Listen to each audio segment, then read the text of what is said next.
Breaking news on funding the government. President Trump, the man behind the art of the deal, could be ready to settle for a deal, one he says he's not actually happy about. Well, the president said just moments ago that he does not want to see another shutdown and will review the latest bipartisan spending proposal from Congress. This with just 2 days left before we could hit another government shutdown if things don't go the right way. But the president has not actually seen the deal yet.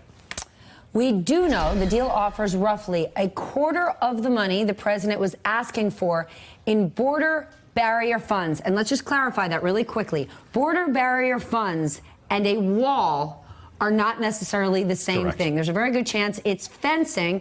And the president has had lots of different iterations of what he considers a wall. We also know that the Republicans have a victory that they can claim. The new agreement has a provision that could allow the Trump administration to increase the number of slots to shelter detained immigrants, authorizing Homeland Security to fund about 40,000 beds for detainees. All right, joining us now is New York Times national immigration reporter Caitlin Dickerson, because she actually follows this stuff very, very closely and knows all of these distinctions. I guess the issue here is this has been hard fought. We went through 35 days of a shutdown for it, and both sides seem to be claiming something of a victory. The president is sounding... By the way, that's how the world normally works. This is, right? You're just looking for an opportunity to press your my bipartisan horn. I'm not. No, but we have to make this really clear, because in politics in the last few years, we are in this all or nothing. I win and I abuse you.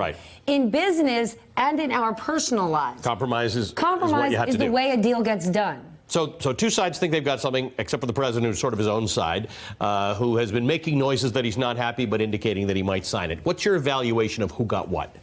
So I think the biggest takeaway with this deal is that there's actually very little discussion about the border wall happening, right? The focus is all on immigration detention. Who's been paying attention? Which we have not been talking about. We haven't. And you know what's happened actually since all the nation's attention has been on the wall, has been on children who died in custody, has been on asylum seekers, family separation.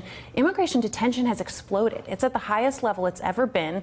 And there was a lot of focus on that right when President Trump came into office, because we saw these huge increases in arrests. Well, those have sustained. As our attention has veered elsewhere, those arrests are still happening. We're close to 50,000 people in detention? Close to 50,000 people, which is more than ever. And so Republicans and Democrats are both spinning the latest number, which is ultimately a slight increase. They're both claiming successes here, and their goal, for Democrats is to lower the number of people in custody, and for Republicans it's to increase it. So they're meeting at the middle, and it's really a slight uptick, so a slight win for Republicans. But then hold on, then for the American people, for all of those workers who would face being furloughed, not getting paid during a shutdown, it's a win for them. And it's also a win for people who want increased border security, because at least we're doing something. This is true. I think, the downside, and something that perhaps federal workers might be looking at, people who were furloughed, is that for all this hullabaloo over the wall, the attention has just moved in another direction. There was no progress made, and really this is sort of a distraction. Right. If you didn't get your pay for 35 days because of that, you're sitting there saying, and this is what happened? This is the outcome? Why couldn't this have happened in December? Correct. So I guess the question is, Caitlin, one of the things that's great about having you here is because you've got a very big view of immigration. And people with a very big view of immigration say that there's definitely things to be fixed. They're not all the same things that the president says, although some of them are. What does success look like? More immigration detention or less? So I think the question is, what is the goal? I think the question is who should be detained or not. The challenge right now is that the president has instructed immigration authorities to basically arrest everybody in sight, including people who don't have any criminal record. Anybody who's here without legal status or who's violated the terms of their visa should be arrested and be detained until they can be deported. But as we've talked about before, that might not happen until a couple of years. And because there's a big backlog in who deals with them once they're detained, right? It's just how to put them through the process. There's a huge backlog in the courts. So we see these detention centers filling up, and ICE actually has right now more people in custody than it can afford to hold. Right. So under President Obama, his view, and many Democrats, think that folks who don't have violent criminal records, who aren't considered to be flight risks, who are likely to show up for immigration court, they feel like those people should be allowed to roam freely and wait until their day in court. And is this, when you say roam freely, is that an ankle bracelet, or is that really It varies. free? Typically, it's going going to be an ankle bracelet for a few months, and then you're going to have that taken Got it. off, and you might be enrolled in some sort of almost like a probation program where you're checking in with somebody Right. every week or every month to make sure that you're still around and that you're going to show up for court. But President Trump views these things very differently. Remember that one of his favorite things to talk about is catch and release. Yeah. So he and many other conservatives feel that everybody should be in custody.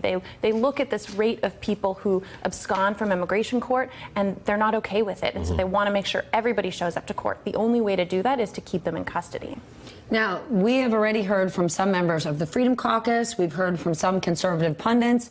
I think Laura Ingraham called it a lousy deal. Sean Hannity called it First garbage. he called it garbage, then he seemed to be a little better with it. Well, same thing with Laura Ingraham, because Yeah. Laura Ingraham has dumped all over it, but Right. she said, but Nancy Pelosi said she was giving no money for the wall, and she gave $1 billion for the wall. Well, that's not true. Nancy Pelosi and the Democrats have not agreed to give a single red cent for President Trump's wall. They've said they're going to give money to enhance border security, and that is for a fence. But how much noise is there that will the president get enough pushback? Help me with where I'm getting.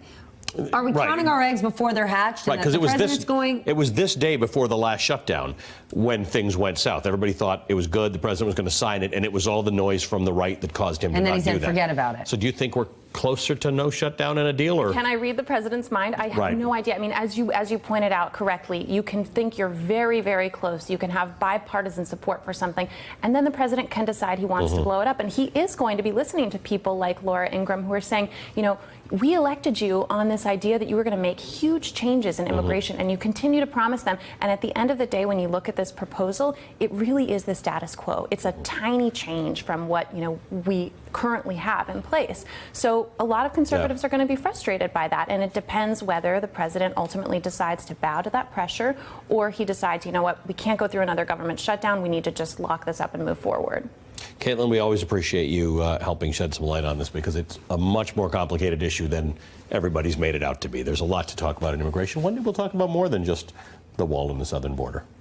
All One of day. these issues are so complicated, and unfortunately, we are living in an echo chamber Right. where we're never getting to the complication of those issues. Right, because Everything is, bumper stickers I win, work you better. lose, yes. Hey, MSNBC fans, thanks for checking out our YouTube channel. Subscribe by clicking on that button down there and click on any of the videos here to watch the latest interviews and highlights. You can get more MSNBC for free every day with our newsletters. Just visit msnbc.com/newsletters to sign up now.